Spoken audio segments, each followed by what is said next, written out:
The mandible have the portion here that is horizontal, so we call that part known as the body of the mandible. And the portion that is vertical in orientation, so that would be the ramus. Kung buhangon siya, so ramay of the mandible. Your body and your ramus would converge to a certain point and forms an angle. We call that angle as the angle of the mandible. Okay. Then your body and the upper portion of the body, we call that part known as the alveolar part of the mandible. Alveolar part. And then below, you have the base of the mandible. Below, base. Okay, then at the midline, where it's more that the two body would converge, we call that part known as your symphysis melting. Symphysis melting. And then on the lateral, sa imong body, you have a foramen there. We call that foramen na short. Mental foramen.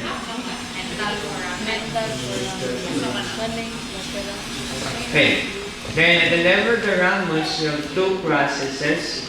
One posteriorly, we call that process na your condyloid process, or the head of the mandible. So condyloid process of the mandible or head of the mandible. Then below the head, this portion here, you now have the neck of the mandible. Neck of the mandible. Then anteriorly, you have a process, we call this process na the coronoid process of the mandible. Coronoid. Then between the condyloid and coronoid process, you have this one, we call that part known as the mandibular notch. Mandibular notch. Okay, clear? Okay. Let's proceed now to the medial side or the inner side of the mandible. Okay. At the levels of body there, in between the alveolar part and the base, you have a certain line there. We call that line as the mylohyoid line. The mylohyoid line.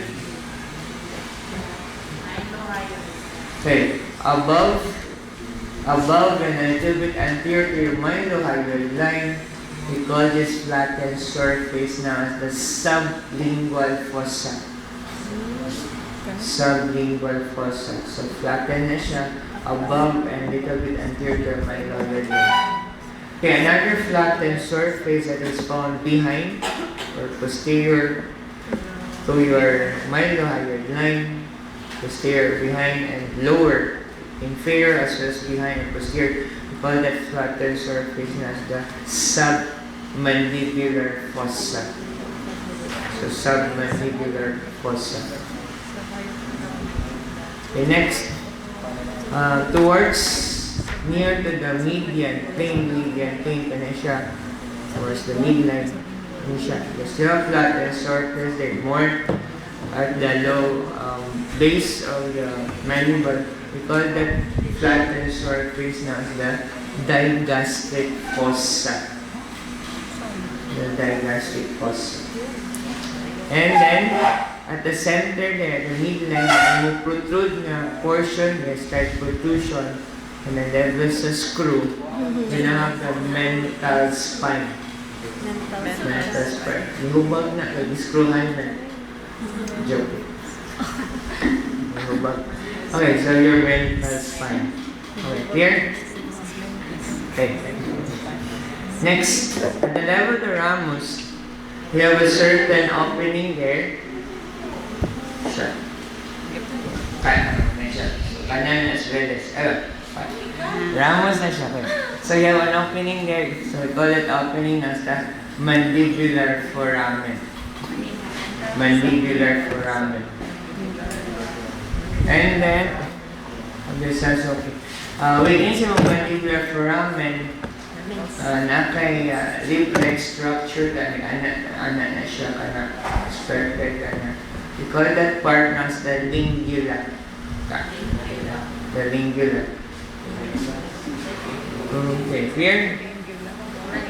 Okay. Any questions so